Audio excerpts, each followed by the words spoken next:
종합뉴스 10월 30일 국민라디오 종합뉴스입니다. 먼저 오늘의 주요 뉴스입니다.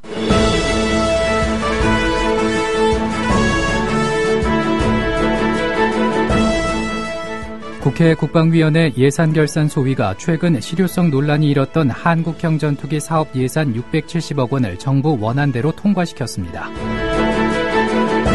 이화여자대학교 학생들이 전국 여성대회 참석을 위해 학교를 찾은 박근혜 대통령의 방문에 반대하는 시위를 열었습니다. 최근 가공육 등 육식이 암을 유발한다는 발표를 둘러싸고 WHO가 육식을 완전히 그만두란 의미는 아니었다며 해명에 나섰습니다. 주거래 은행 계좌와 자동이체권을 신규 계좌로 쉽게 옮길 수 있는 계좌 이동제가 오늘부터 시행됩니다. 정오 종합뉴스 잠시 후 시작합니다.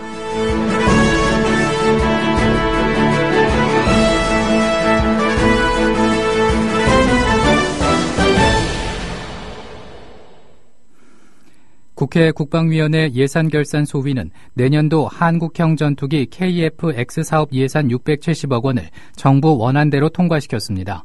국방위 여당 간사인 김성찬 의원은 KF-X 사업의 타당성을 검토한 한국과학기술기획평가원의 보고를 받고 이같이 결정했다며 예결위원들이 국내 기술 개발이 가능하다는 정부를 믿어보기로 했다고 전했습니다. 그러나 국방위원장인 새누리당 정두원 의원은 KF-X 사업이 실패할 것이 분명한데 예산을 주는 것은 양심의 가책을 받는 것이라고 해 내일 예정된 전체 회의가 진통을 겪을 것으로 보입니다.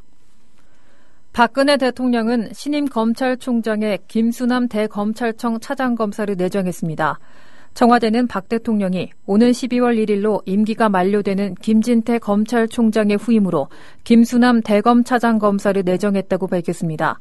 이에 대해 새정치민주연합 김성수 대변인은 김 내정자는 미네르바 사건, 통합진보당 내란 음모 사건, 정윤회 국정개입 의혹 사건 수사를 지휘했던 인물이라면서 대형 정치 사건을 주로 다뤘다는 점에서 이 정부 들어 현저히 훼손된 검찰의 정치적 중립과 직무수행 독립성을 보장할 수 있는 적임자인지 매우 의심스럽다고 말했습니다.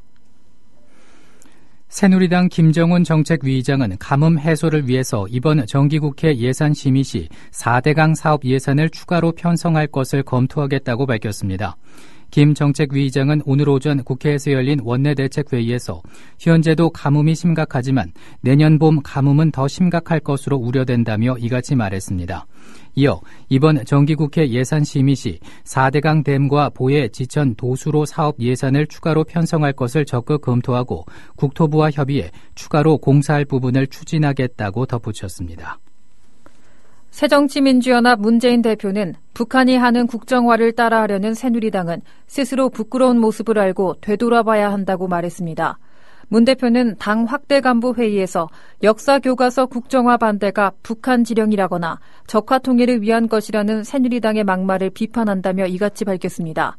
문 대표는 또 북한이 우리 정부의 국정화 방침을 연일 비난하는 것에 대해서는 강력히 경고한다며 북한이야말로 국정교과서 체계를 민주적으로 개선해야 할 것이라고 강조했습니다. 서울대 총학생회 등 학생들은 어제 국정화 저지 서울대인 만민 공동회를 열고 국정화 반대 전면 투쟁에 나선다는 시국 선언문을 발표했습니다. 학생들은 한국사 교과서 국정화 고시를 확정하는 날은 국정화 저지 투쟁이 끝나는 날이 아니라 시작되는 날이라며 지금이라도 정부가 국정화 시도를 중단하고 고시를 철회하라고 주장했습니다. 이어 학생들은 정부가 국정화를 철회하지 않을 경우 오는 31일 범국민대회와 다음 달 민중총궐기를 포함해 국정교과서 폐기를 위한 전면 투쟁에 나설 것이라고 강조했습니다. 이화여자대학교 학생들이 전국 여성대회 참석을 위해 학교를 찾은 박근혜 대통령의 방문에 반대하는 시위를 열었습니다. 이화여대 총학생회 학생들은 어제 대학 정문 앞에서 기자회견을 열어 한국사 교과서 국정화를 추진하는 박 대통령의 방문을 반대한다고 주장했습니다.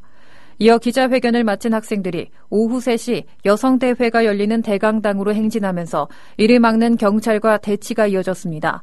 이로 인해 박 대통령은 정문 대신 후문으로 입장했습니다. 당시 상황 들어보시겠습니다. 박근혜 대통령은 한국 최초 여성 대통령이 되었지만 도대체 여성 대통령이 되고 나서 여성에게 좋아진 것이 뭐가 있습니까? 갈수록 심해지는 여성 혐오, 거기에 여성들 노동조건의 악화, 정말 심각한 상황입니다. 이런 상황에서 여성 해방이 어떤 전투지였던 이화여대에 와서 축하받는다, 저희는 절대 좌시할 수 없습니다. 방문 국부합니다. 박근혜 대통령 반성하시오. 다치니까 비키세요. 나오세요. 우리 평화롭게 지나가고 싶습니다. 무엇이 부러워서 학생들 못 보고 가시는 겁니까? 학생들 못 보고 가시는 겁니다. 이게 무슨 뜻입니까? 이게 지금 2015년에 있을 수 있는 일입니까? 국민이랑 잘 물러가라. 양심 있다면 국민롭게 생각하세요. 다음 소식입니다. 서울중앙지방검찰청은 박근혜 대통령을 비판하는 취지의 전단을 거리에 뿌리도록 시킨 혐의로 팝 아티스트 이하 씨를 불구속 기소했습니다. 이는 지난 5월 박 대통령의 캐리커처와 퇴진이라는 문구가 들어간 전단 1,500장을 서울 해화동 부근 지역에서 배포하도록 한모 씨에 시킨 혐의를 받고 있습니다. 이 씨는 18대 대통령 선거를 앞두고 당시 후보였던 박 대통령을 백설공주로 풍자하는 벽보를 붙여 기소됐지만 지난해 6월 대법원에서 무죄를 선고받기도 했습니다. 일본 정부가 고등학생의 정치 활동을 일부 허용하기로 했습니다. 일본 언론들은 문부과학성이 학교 밖에서의 정치 활동을 할 수 없도록 한다는 방침을 전국 고등학교에 통지했다고 보도했습니다. 허용되는 정치 활동은 휴일이나 방과 후 학교 밖에서 벌어지는 집회, 시위 등으로 제한됩니다. 일본 정부가 고교생의 정치 활동을 공식 허용한 것은 46년 만입니다. 문부성은 1969년 고교생의 정치 활동은 바람직하지 않다는 내용의 통지를 낸 이후 교내외를 불문하고 고교생의 정치 활동을 원칙상 금지해왔습니다. 서울 건국대학교에서 발생한 폐렴 증세 집단 발병 환자가 늘고 있습니다. 질병관리본부는 원인을 알 수 없는 폐렴 증세를 보인 환자가 31명으로 늘었다고 밝혔습니다. 추가로 확인된 환자들은 모두 건국대 동물생명과학대 건물에서 근무하던 사람들입니다. 질병관리본부는 이 건물에서 채취한 세균 바이러스 검사를 진행하는 한편 환경적 요인이나 화학물질까지 범위를 확대해 원인을 찾고 있습니다. 최근 가공육 등 육식이 암을 유발한다는 발표를 둘러싸고 파문이 커지자 WHO가 육식을 완전히 그만두란 의미는 아니었다며 해명에 나섰습니다. WHO 산하기관인 국제암연구소는 지난 26일 발표한 보고서가 발암 위험을 낮추려면 가공육을 적당히 섭취하라는 WHO의 기존 권고를 재확인했을 뿐이라고 밝혔습니다.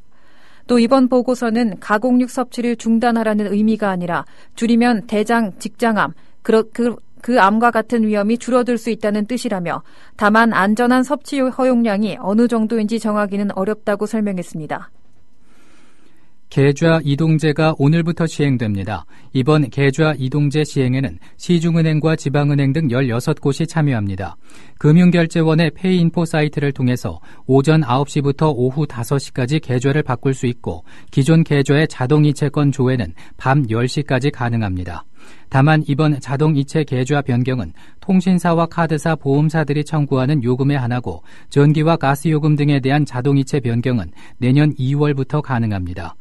은행 영업점에서 직접 주거래 은행 계좌를 변경하는 서비스도 내년 2월부터 이용할 수 있습니다. 해외 인터넷 사이트에서 직접 상품을 구매하는 소비자들의 피해를 예방하기 위해 한국소비자원이 오늘부터 국제거래 소비자 포털 사이트를 열었습니다. 이 사이트는 국내 소비자들이 주로 이용하는 미국의 아마존과 이베이, 중국의 타오바오, 일본의 라쿠텐을 포함한 주요 사이트들의 주문 취소 방법과 환급 정보를 제공합니다. 불만이나 문제가 발생했을 때 해당 사업자에게 직접 이의를 제기할 수 있도록 불만 유형별로 활용할 수 있는 영어 표현도 알려줍니다. 이 밖에 해외 민원 다발 발생 업체 정보와 이용자 주의사항을 제공해 판매업자의 신뢰성을 확인하고 물건 구입 전에 주의사항을 알 수 있도록 했습니다. 삼성그룹이 나머지 계열사들을 모두 롯데그룹에 매각했습니다. 삼성 SDI는 케미칼 사업 부문을 분할해 신설법인을 설립한 뒤 해당 지분 전량을 롯데케미칼에 넘기기로 했으며 매각 금액은 2조 5,850억 원이라고 발표했습니다. 삼성 SDI는 또 보유 중인 삼성정밀화학 지분 14.65% 전량을 2,189억 원에 매각하기로 했다고 밝혔습니다. 삼성전자 등 삼성그룹 4개 계열사도 삼성정밀화학 지분을 롯데케미칼에 매각하기로 했다고 공시했습니다. 중국 지도부가 한 자녀 정책을 폐기하고 전면적 두 자녀 정책을 도입하기로 함에 따라 대략 9천만 쌍에 달하는 중국인이 두 자녀를 낳을 수 있는 권리를 얻는다고 관영 영자신문 차이나데일리가 보도했습니다. 이 신문은 또 대가족을 선호하는 농민 가정이 새로운 인구 정책으로 가장 큰 혜택을 얻게 될 것이라며 두 자녀 출산 권리를 얻게 될 부부 60%가 농촌 지역에 살고 있다고 전했습니다. 중국 지도부는 어제 폐막한 공산당 중앙위원회 제5차 전체회의 5중 전회에서 전면적 두 자녀 정책 도입을 결정하며 35년간 이어진 한 자녀 정책을 폐기했습니다. 일본 프로야구 소프트뱅크의 이대호가 팀의 2연패를 이끌며 우리나라 선수로는 처음으로 일본 시리즈 MVP에 뽑혔습니다. 야쿠르트와의 시리즈 5차전에 4번 타자로 출전한 이대호는 선제 투런 홈런을 때려내며 팀의 5대0 승리를 이끌었습니다. 이로써 소프트뱅크는 4승 1패로 야쿠르트를 누르고 2년 연속 통합 우승에 성공했고 일본 시리즈에서 타율 5할에 홈런 2개를 터뜨리며 맹활약한 이대호가 최우수 선수에 선정됐습니다. 20대 청년들의 대출액이 6조 원을 넘은 가운데 저축은행과 대부업체 등에서 고금리 대출을 받은 비중이 큰 것으로 조사됐습니다. 새정치민주연합 김영환 의원이 금융감독원에서 받은 자료를 보면 지난 6월 말 기준으로 20대 청년의 대출 규모는 6조 2천억 원에 달했습니다. 특히 안정된 일자리가 없어 은행 대출을 못 받는 청년들이 30% 안팎의 고금리로 저축은행과 대부업체에서 빌린 돈도 1조 9천억 원에 달했습니다. 이슬람 모욕죄로 복역 중인 사우디아라비아의 블로거 라이프 바다위가 유럽 최고 권위의 인권상을 받았습니다. 바다위는 인터넷 토론 모임인 사우디 자유포럼을 조직해 사우디의 종교 정책을 비판해오다가 3년 전 종교 모독 혐의로 체포됐습니다.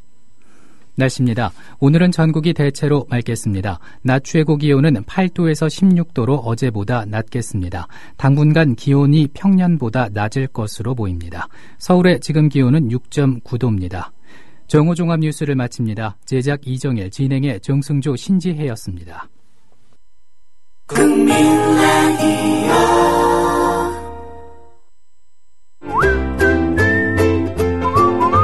국민라디오 팟캐스트 응원하는 가장 쉬운 방법 아시나요? 다운로드하기, 별점 주기, 댓글 달기, 구독하기.